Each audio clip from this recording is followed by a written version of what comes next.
Et bonsoir à tous, c'est Cal. Alors aujourd'hui, petite vidéo explicative sur la compo et surtout des petits conseils qui pourront aider, je pense, un peu tout le monde. Donc là, vous voyez un village HDV10, mais pas maxé, hein, il y manque encore pas mal de défense à maxer, mais c'est un petit village qui pourrait être chiant si on s'y prend mal. Et je vais vous expliquer le pourquoi du comment j'ai fait cette compo-là. Donc la compo, donc 2 archers, 6 casse-briques pour ouvrir en 2 points. Premier point ici, second point ici. Ensuite, un soso, parce qu'en fait, le sorcier et les 2 archers vont me permettre de nettoyer ces 3 bâtiments ici. Pourquoi? Parce que lorsque je vais vouloir envoyer mes troupes ici, avec les 3 premiers casse-briques, pour rentrer dans cette partie-là et défoncer tout ça, je vais, si je garde ce laboratoire et ces petits bâtiments, ils risquent de partir sur la droite de bifurquer. Et ça risque d'être embêtant. Ensuite, je vais pouvoir envoyer un deuxième clear ici, c'est-à-dire que je vais envoyer 2 sasa, 3 boulistes pour nettoyer tout ce coin-là. Pour que toutes mes troupes principales que je vais envoyer par là, avec un casse-brique, qui seront à l'abri parce que la TDS est bien trop loin pour les taper, eh ben, je vais pouvoir faire se rejoindre les troupes que je vais envoyer ici, avec les troupes que je vais envoyer ici, avec un seul sort de saut, qui vont me faire accéder à la TDE mono, à l'arène, et surtout à la sortie du chemin du CDC. C'est la raison pour laquelle j'attaque par ce côté-là. J'attaque par là, pourquoi? Parce que quand le CDC va se déclencher, je vais pouvoir envoyer mon sort de poison qui va toucher l'arène et le CDC. C'est des petites astuces, c'est rien d'énorme, mais mine de rien, ça joue en guerre de clan, ça joue parce que le CDC mal géré, il va vous emmerder, il va tuer vos troupes, ça va vraiment, vraiment être chiant. Là, en plus de ça, on a une reine 30, donc si on peut l'affaiblir en même temps que le CDC, c'est tout bonus. Ensuite, vous verrez, avec un deuxième saut, je vais pouvoir ouvrir cette partie-là et cette partie-là, en envoyant le saut un peu décalé ici, pour accéder à cette deuxième TDE qui est mon deuxième objectif principal. Premier objectif, l'arène, la TDE mono et le CDC. Deuxième objectif, la deuxième TDE. Si ces 2 objectifs, je les réussis, c'est bon, c'est gagné.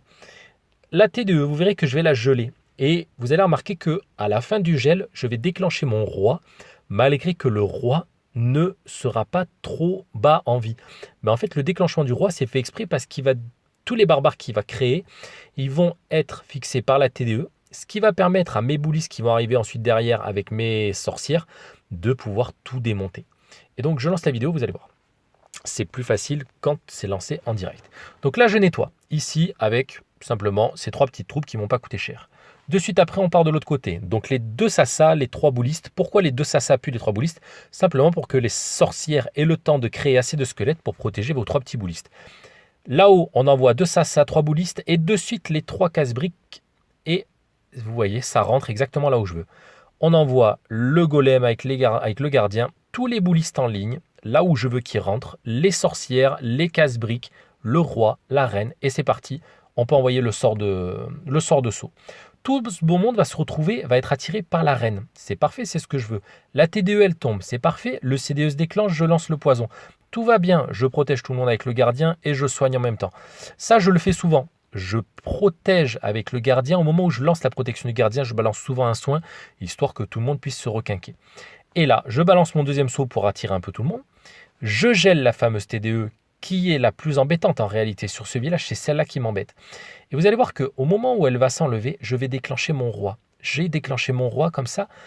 Toutes les petites troupes, des petits barbares de merdouille qui sont avec mon roi, bah, elles sont focus par la TDE multi, ce qui fait que tous mes boulistes derrière et mes sorcières, eh ben, elles sont tranquilles, elles peuvent faire leur boulot.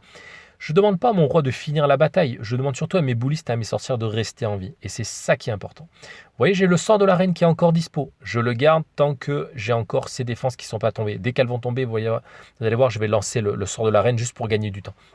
Et voilà, c'est une attaque qui n'est pas compliquée sur un village qui n'est pas non plus très fort avec des héros plutôt sympas, un reine 30 et roi 35. Mais ce qui est important de comprendre, c'est le pourquoi du comment. C'est-à-dire que j'ouvre en 2 points. Ces 2 points, je les fais se rejoindre avec un saut. J'utilise la reine pour attirer toutes mes troupes sur la TDE mono. En même temps, j'attaque de ce côté-là pour pouvoir envoyer mon sort de poison sur la reine et sur le CDC. Voilà, c'est plein de petites astuces comme ça qui vont vous permettre de perfect. Et moi, pauvre petit HDV 975, numéro 15, ben je peux aller taper le numéro 11. sans souci particulier. Ensuite, juste une minute pour vous parler un peu de ce clan, les Papy Clashers, qui est vraiment un clan très sympa, que j'ai rejoint parce que simplement j'ai lancé mon roi et que j'aime bien quand je lance des héros, aller faire quelques petites guerres de clans à gauche, à droite, dans d'autres clans plus petits que le mien. Parce que mon clan l'Hospice reste mon clan de cœur avec mes potes, etc. Mais ce petit clan, Papy Clashers, c'est vraiment un clan très très sympa. Je voulais les remercier. Ils m'ont fait un super accueil. Ils font des dons très rapides. Ils papotent, ils papotent, ils papotent. Voilà, c'est un clan qui est assez actif, très très sympa. Mais bon, après, dès ce soir, je retourne quand même dans mon clan à moi. Parce que voilà, l'hospice, c'est là où j'ai tous mes potes. Mais je garde avec grand plaisir les Papy Clashers dans mes favoris. Ah non, je les avais déjà mis. Je les garde dans mes favoris parce que vraiment, c'est un clan vraiment super et je pense que j'y retournerai dès que possible. Allez, je vous remercie. Je vous souhaite une très bonne journée. Je vous dis à très bientôt. Si vous avez n'importe quelle question, vous n'hésitez pas. À très bientôt. Au revoir.